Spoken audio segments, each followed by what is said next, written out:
Two friends sitting on a bench eating snacks. Did you see Sam running past yesterday? Yeah. Where was he going?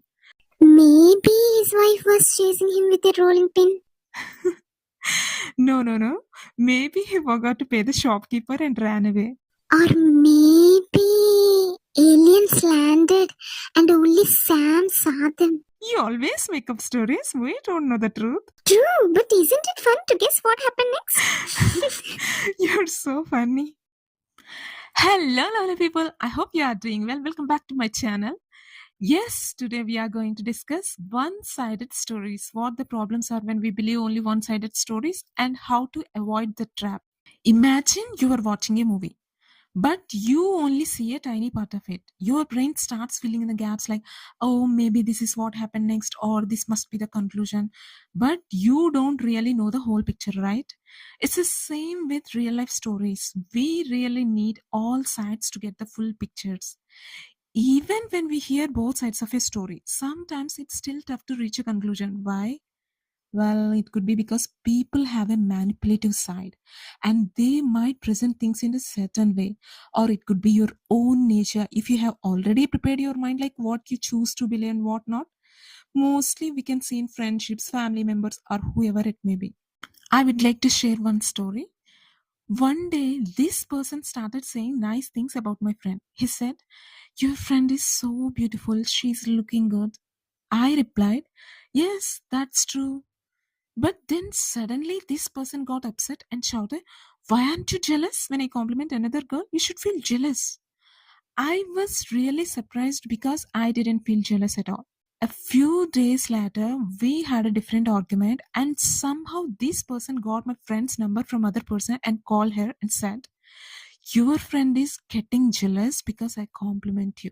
I was shocked because he changed the whole story. When my friend asked me about it, I told her, no, that didn't happen. He completely changed the whole story. So she believed me because she knows me well. If it had been someone else, they might have believed him.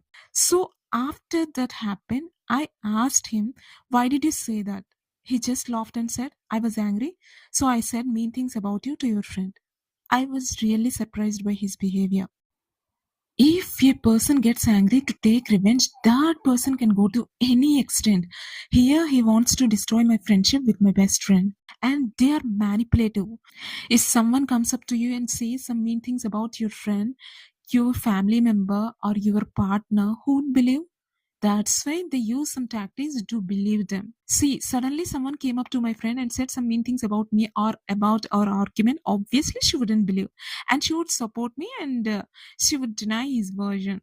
But when he said, your friend is getting jealous when I compliment you, means anyone tends to believe that statement because maximum people would believe these types of things, or this statement seems like believable statement. In this way, they are throwing some poisonous seeds in their mind. Through these, they can get a way to make them believe their version about our conflict. That was the first time. After that, so many times it happened. Whenever we had a conflict, he used to call my friends, my relatives, and some other. He used to say some stories created by him that I was saying some mean things about them. Later, I used to give explanation to them that whatever they listened, that was completely false. Later, he used to laugh like it's nothing. It became routine for me. These are the people who try to change the story to make others believe bad things about you. They don't have any regret about what they were doing. So it's important to always listen to both sides of your story before making any judgment. It's important to identify what type of person is telling the story. So we need to be careful and not just believe everything we hear, even though it seems believable. Second story, at the time he was about to end our relationship. During that period, he was talking to his friend, and his friend asked, why aren't you talking to her anymore? He replied, she is blocking my number, not responding to my messages, and doesn't want to meet me. This same story was then told to my friend, and she was asked by his friend, hey, why is she behaving like this? She is not responding, not willing to meet my friend. You should ask her why. The next day, his friend and I had a conversation. I told him, sir, I'm not behaving like that. He's the only one lying to you. He said, okay, let's do one thing. Let's put the phone on speaker and you can talk to him directly. So we did that. And when he started asking questions, the same story came out. And I was really surprised by how he was talking. He was talking without pausing. And see, in our childhood, we used to by heart lessons. In this way, he was talking. It means he was saying this story to each and everyone. After this incident, so many people came up to me and said, hey, this person was saying like how we by heart lessons in our childhood. And someone came up to me and said, hey, this person was talking like a news reader. And someone came up to me and said, hey, this person was not letting me speak or something like this. At the end, his friend said, hey, could you please wait? She's been listening this whole time.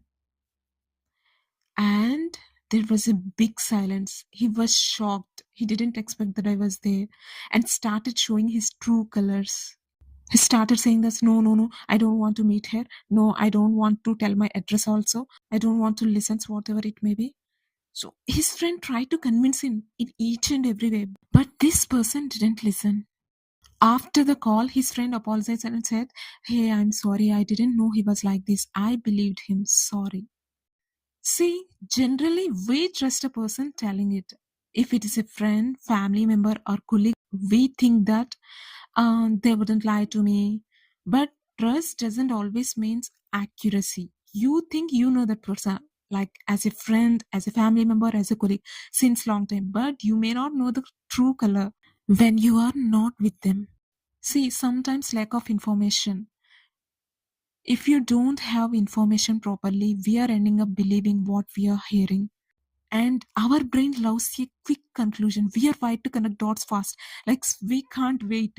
What happened next? What happened next? Our mind is always telling like this. What happened next? What happens? It feels satisfying to know what happened instead of sitting on uncertainty. But in doing that, we sometimes create a story that's far from the truth. Social pressure also plays a major role. If everyone around us is believing the same one sided story, we are feeling pressure to believe it too. See, even if someone is your friend or family, you should always listen carefully and not jump to conclusions. Also, don't share information until you have the full picture. One day, the person who is like my cousin wanted to bring us together, so he arranged a conference call with the three of us. As soon as the call started, we began discussing various things. My cousin brother tried to convince him to meet me, and I agreed, but this person didn't respond positively. He started telling a lot of stories, and I noticed his tone completely changed. When he was talking to my cousin, he was very calm and smooth, almost like a different person. It showed me how he tries to appear nice in front of different people. There was a reason for this behavior. Both he and my cousin worked in the same company. My cousin held a good position. This person is normal employee, and the company doesn't tolerate bad behavior. In the company, if anyone's behavior is found to be inappropriate, the company will immediately let them go. That's why he was afraid and acted so calmly. Unfortunately, even after my cousin tried to convince him, things didn't work and we ended the conversation. After the call, because he was worried, he sought help from an older family member, his grandfather. He told my cousin that I was saying many bad things about him.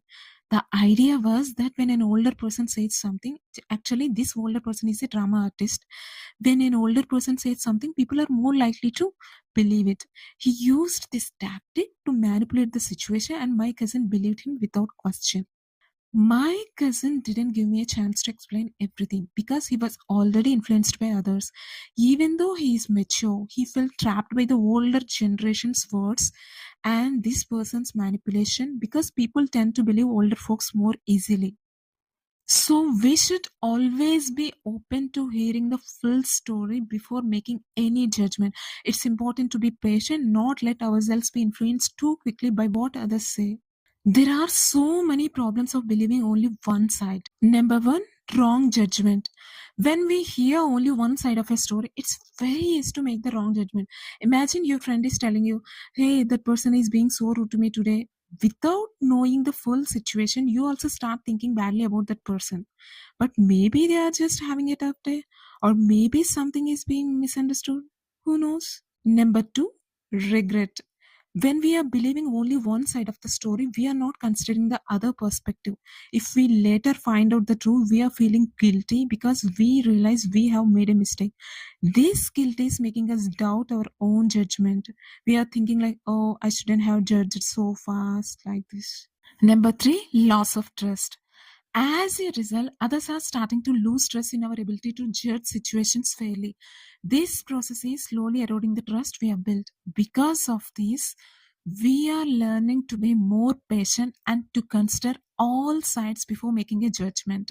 Number 4, being manipulated. My dear friend, some people are taking advantage of us by only telling us their side of the story. If we are not crossing that line and seeking a full truth, we are becoming tools in the drama.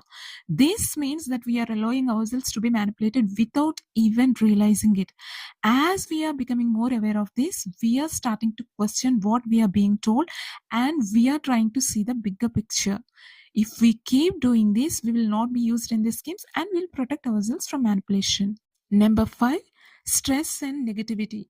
When we are making wrong assumptions, we are creating unnecessary negativity. This negativity is leading to anger, hate, or sadness, and it is affecting our peace of mind. As we are assuming the worst, we are allowing these negative feelings to build up. This is causing us to feel more stressed and less at peace. If we are catching ourselves in these assumptions, we are stopping the cycle and we are protecting our peace of mind. So, my dear friend, now let us see how to avoid the trap of one-sided stories. Number 1, pause before reacting. When we first hear a story, our brain is instantly reacting. It is feeling anger, sympathy, or shock. Right now, our mind is preparing to respond, but the smartest thing we are doing is pausing. For example, if your friend is saying, he ignored me completely, instead of replying immediately with, that's so rude, we can say something like, that's strange. Let's see why that happened. It means we are pausing to think instead of letting emotions take over. Pausing is giving our brain time to process the situation and it is helping us avoid jumping to conclusions. Number 2, ask for context. One-sided stories often skip the why. Generally, someone comes up to you and says something, you generally skip the why. Why? Because that person could be your friend, that person could be your family member, that person could be your loved one. But you shouldn't do like this. People are sharing their feelings, but we are not getting the full story. This is where we are gently asking questions. We can ask like, what happened before that? Was there any reasons they acted like that? Have you spoken to them directly? When we are asking these questions, we are actually seeking the full picture. We are not judging it. We are listening and understanding. That's it.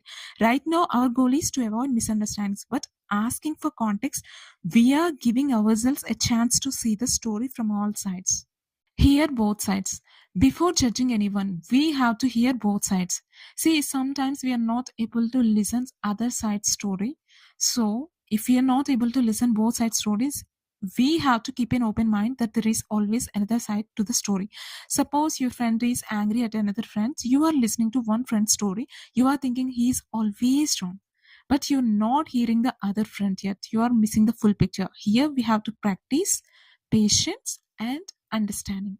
Number 4, watch out for emotion driven storytelling. When people are angry, sad, or excited, they are telling stories in a very emotional way. They are making small problems look very big. Words like always, never, worst ever, or signals that emotions are coloring the facts. Suppose your colleague is telling, he never helps me, he is the worst ever. You can listen carefully. You are thinking maybe it's not always like that. He is feeling frustrated right now. We have to learn to separate facts from feelings. We should not believe everything exactly as it is told when emotions are very high. Number 5, avoid becoming a messenger. Here, commonly, we all make mistakes. Yes, if you know half story, then we would like to share the information immediately. Otherwise, we can't get sleep, right? If you share the information to some other person, they would pass the information to some other person. During that time, they might add few things or they might remove few things. By the time it reaches that last person, the truth is barely there. So until you know the full story, don't pass it along. Every time a story is repeated, it changes a little, like the game Chinese Whispers. By avoiding becoming a messenger, we are understanding people better and reducing conflicts in our life. So we should always be careful about what we share. We are protecting friendships and trust by not spreading stories we are not fully sure about. Number 6, remember your own experiences. When people are remembering their own experiences, they are realizing how easy it is to judge too quickly. They are thinking about times when they are misunderstood, and they are noticing the full truth is not always clear right away.